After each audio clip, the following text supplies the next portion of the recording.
My husband and I were on a date when his mother stormed in and hissed, "How dare you leave me out?" He immediately apologized and pulled out a chair. Shaking with rage, I grabbed my purse and announced, "Enjoy your family dinner.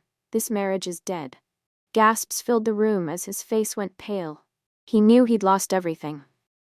The champagne had just arrived at our table when the restaurant door flew open. My husband James froze mid-sentence, his face draining of color as his mother Diane stormed toward us, designer purse swinging wildly. "How dare you leave me out?" she hissed, loud enough for nearby tables to hear. "Your own mother excluded from your anniversary dinner." I sat stunned, watching as James immediately transformed from my confident husband into a stammering child. "Mom, I didn't think you'd want to." "Nonsense," she cut him off, looking expectantly at the empty chair beside us. Without hesitation, James jumped up and pulled out the chair. "I'm sorry, Mom. Of course you can join us." 5 years of marriage, countless incidents of his mother coming first, and something inside me finally snapped. My hands trembled as I gripped my purse and stood up. "Enjoy your family dinner, James," I announced, my voice surprisingly steady. "This marriage is dead." The restaurant fell silent. James's face went pale as I walked out, leaving him to face the reality that he'd just lost everything. What happened next would change all our lives forever. James and I met at a charity fundraiser 6 years ago. He was charming, attentive, and seemed genuinely interested in building a life together. Our first year of marriage was everything I'd hoped for: weekend getaways, inside jokes, and plans for our future family. The problems began when James' father passed away unexpectedly. Diane, suddenly alone after 30 years of marriage, leaned heavily on her only son. At first, I encouraged their close relationship, understanding her grief and James' desire to support her. "She just needs time," James would say whenever I expressed concern about her daily calls or unannounced visits. But time only made things worse. When we bought our first home, Diane insisted on having input on every decision, from the neighborhood to the kitchen backsplash. James gave her the garage door code without consulting me, explaining she might need to get in while we're at work. I tried establishing gentle boundaries. When I suggested limiting her visits to weekends, James accused me of being insensitive. "She's family," he'd insist, as if I wasn't. The woman I met before our wedding, who had smiled warmly and called me the daughter she never had, disappeared completely once the ring was on my finger. 3 months ago, James and I planned a weekend trip to the beach. The morning of our departure, Diane called claiming she'd fallen and needed James to drive her to the doctor. I waited in the packed car while James rushed to her aid. 3 hours later, he returned alone. "She's fine," he explained.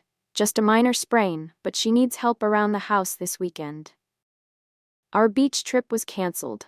When I later called Diane's neighbor to check on her, she mentioned seeing Diane gardening that same afternoon, moving without any sign of injury. 2 weeks later, I organized a dinner party with my colleagues. James had promised to be home early to help. 30 minutes before guests arrived, he called to say his mother needed him to fix her garbage disposal. He arrived home just as dessert was being served. Last month, I found Diane rearranging our bedroom furniture while I was at work. When I confronted her, she claimed James had given permission. That night, instead of supporting me, James suggested I was overreacting. "She's just trying to help," he defended. "Why are you always so hard on her?" Each incident pushed us further apart. Our conversations grew shorter, our intimacy disappeared, and the distance between us expanded into a chasm I wasn't sure could be bridged. Our 5th anniversary should have been special. I made reservations at the upscale restaurant where James had proposed, hoping to reconnect and possibly save our marriage. That morning, I left a card on his pillow. "Let's remember why we fell in love. No phones, no interruptions, just us tonight." James seemed genuinely excited, kissing me deeply for the first time in months. "I've missed us," he whispered. "Tonight will be perfect." At the restaurant, James ordered champagne and reached for my hand across the table. "I know things have been difficult," he admitted, "but you're the most important person in my life." For a moment, I glimpsed the man I'd married. Then his phone buzzed. Though he didn't check it, I noticed 3 previous notifications from Mom. "Did you tell your mother about tonight?" I asked casually. "Just mentioned we had plans." He shrugged. Nothing specific. The champagne had just arrived when Diane made her dramatic entrance. Watching her march toward our table, I realized James had not only told her exactly where we'd be, but had likely shared details about our special evening. The realization hit me like a physical blow. This wasn't an accident. This was orchestrated. Another test to see if James would choose me or her. And once again, I already knew the outcome. Have you ever watched someone you love repeatedly choose someone else over you? If you've experienced the slow erosion of a relationship due to toxic family dynamics, you're not alone. Subscribe to Reddit Family Sagas for more stories about the difficult choices we make for our own well-being. As James pulled out that chair for his mother, something crystallized within me. This wasn't just about tonight. This was our entire marriage in one perfect, terrible moment. I suddenly remembered our honeymoon, when James spent 2 hours on the phone with Diane because she was lonely. The Christmas she announced she'd booked herself a room at our vacation cabin without asking. The time she accidentally spilled wine on my wedding dress when I suggested wearing it for our anniversary photos. These weren't isolated incidents, they were a pattern. And James wasn't an innocent bystander caught between two women he loved. He was an active participant who had consistently prioritized his mother's feelings over our marriage. My chest tightened as I realized the truth. Nothing would change. Not tomorrow, not next year, not ever. James would always choose her. I felt my wedding ring pressing against my finger, suddenly too tight, too constraining. My breathing steadied as clarity washed over me. For the first time in years, I knew exactly what I needed to do. A week before our anniversary, I'd had coffee with my college roommate, Melissa. After listening to me describe the latest incident with Diane, she'd put down her cup and leaned forward. "This isn't normal, Sarah," she said firmly. "My mother-in-law respects our boundaries because my husband enforces them. James is choosing not to." "But she's his mother," I'd argued weakly. "And you're his wife," Melissa countered. "He made vows to you, not her. A man who can't prioritize his marriage isn't ready to be a husband." Her words had lingered with me all week. "What would you do?" I'd asked. "I'd stop accepting crumbs," she'd replied. "Either he chooses your marriage, or he doesn't. But this limbo is destroying you." Standing in that restaurant, watching James and Diane settle in for dinner on my anniversary, Melissa's words echoed in my mind. I was done accepting crumbs. "This marriage is dead," I repeated when James followed me outside, leaving his mother at the table. "You're overreacting," he insisted, grabbing my arm. "It's just dinner." I pulled away. "It's our anniversary dinner, the one night that should be about us." "She's lonely," James pleaded. "What was I supposed to do?" "Say no," I replied. "Just once. Choose me." Diane appeared behind him, her expression a perfect blend of concern and triumph. "James, darling, is everything all right? Should we order without her?" I laughed bitterly. "There it is, we. There's always been 3 people in this marriage, and I've always been the outsider." "That's ridiculous," James sputtered. "You're my wife." "Am I?" I challenged. "Because from where I stand, I'm just the woman who lives in your house while you and your mother run my life." Diane stepped forward, placing a possessive hand on James's shoulder. "You've always been so dramatic. James needs someone who understands family comes first." "I agree," I said calmly. "But we disagree about which family that is." James looked between us, visibly torn. "Sarah, please, let's just have dinner and talk about this at home." "There's nothing left to talk about," I replied, removing my wedding ring and placing it in his palm. "I've spent 5 years competing for my husband. I'm done." As I turned to leave, Diane called after me. "He'll never choose you over me. He never has." I looked back one last time. "I know. That's why I'm choosing myself." The look of shock on James' face as I walked away told me he never believed I'd actually leave. He'd spent years calling my bluff, and for the first time, he realized this wasn't a negotiation. 3 days after I moved into Melissa's guest room, James sent a text asking to meet. At a quiet coffee shop, he arrived looking like he hadn't slept. "I found these," he said, sliding a stack of greeting cards across the table. They were birthday and Mother's Day cards from his childhood, each containing the same message in Diane's handwriting. "Remember, no one will ever love you like your mother does." After Dad died, she told me I was the man of the house now. James explained, voice breaking. I was 12. She said if I ever put anyone before her, it would kill her, literally break her heart. He showed me text messages from the night of our anniversary. Diane had threatened to take sleeping pills if James didn't tell her where we were having dinner.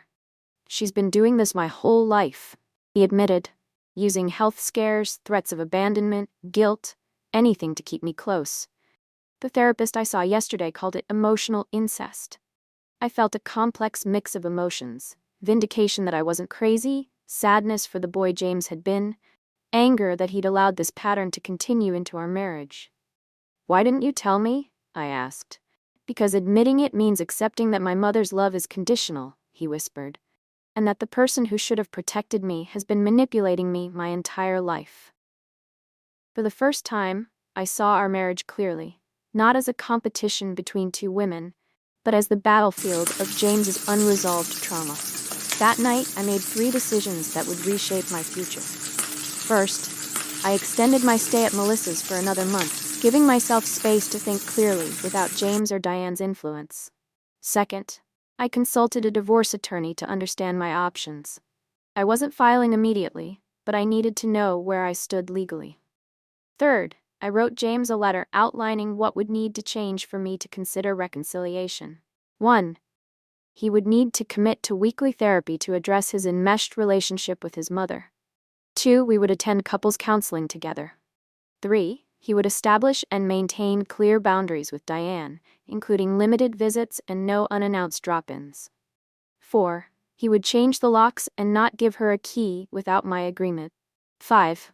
Our marriage would need to be his priority in actions, not just words. I delivered the letter personally, making it clear these weren't suggestions or negotiations, they were requirements. "I love you," I told him, "but I love myself more. I won't return to a marriage where I'm constantly fighting for third place." For the first time in our relationship, I wasn't asking for permission or approval. I was stating my terms and prepared to walk away if they weren't met. The weeks that followed were challenging. Diane called me repeatedly, alternating between tearful pleas and vicious accusations. When I didn't respond, she began telling family members I was mentally unstable and had abandoned James. James started therapy, but struggled with consistency.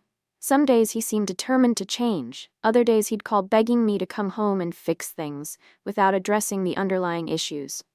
"She's my mother," he said during one particularly difficult conversation. "I can't just cut her out of my life." "I've never asked you to," I replied. "I've asked you to create healthy boundaries so she's not controlling our marriage." 3 weeks after I left, James missed a therapy appointment because Diane claimed to have chest pains. The hospital found nothing wrong, but it reinforced what I already knew: real change would be difficult and slow, if it happened at all. I focused on rebuilding my own life, reconnecting with friends I'd neglected, and rediscovering interests I'd set aside. For the first time in years, I made decisions without considering Diane's reaction or James' divided loyalties. 6 months after that disastrous anniversary dinner, James and I met at our favorite park. The changes in him were subtle but significant. He maintained eye contact when speaking about difficult topics, no longer checked his phone compulsively for messages from Diane, and spoke with a confidence I hadn't seen in years. "I sold the house," he announced. "I'm moving to an apartment across town next month." "What about your mother?" I asked. "She's not happy," he admitted, "but I've stopped making her happiness my responsibility. My therapist helped me see that her emotional well-being isn't my job." He showed me a boundary contract he'd created with his therapist and presented to Diane. It limited their contact to scheduled visits, required 24-hour notice before any meeting, and established consequences for boundary violations. "She violated it twice," he explained. "So I followed through and didn't speak to her for 2 weeks, as I'd warned. It was the hardest thing I've ever done, but also the most necessary." I wasn't ready to move back in or even commit to reconciliation, but for the first time, I saw genuine change. James had begun the difficult work of disentangling himself from his mother's manipulation while taking responsibility for his role in our marriage breakdown. Last week, we attended a family gathering where Diane tried her usual tactics, making a scene when James sat with me instead of her. Instead of capitulating, James calmly stated, Mom, we discussed this. I'm sitting with my wife. When she persisted, he actually left with me instead of staying to placate her. It was a small moment, but it represented a seismic shift in our relationship. Whether we ultimately saved our marriage or not, James was finally choosing health over dysfunction, and I was choosing self-respect over acceptance. If this story resonates with you, you're not alone in navigating complicated family dynamics. The journey to healthy boundaries is rarely straightforward, but it's always worth taking. Subscribe to Reddit Family Sagas for more stories about reclaiming your life from toxic relationships and building the future you deserve. Have you ever had to establish difficult boundaries with family members? Share your experience in the comments. Your story might help someone else find their courage to choose themselves.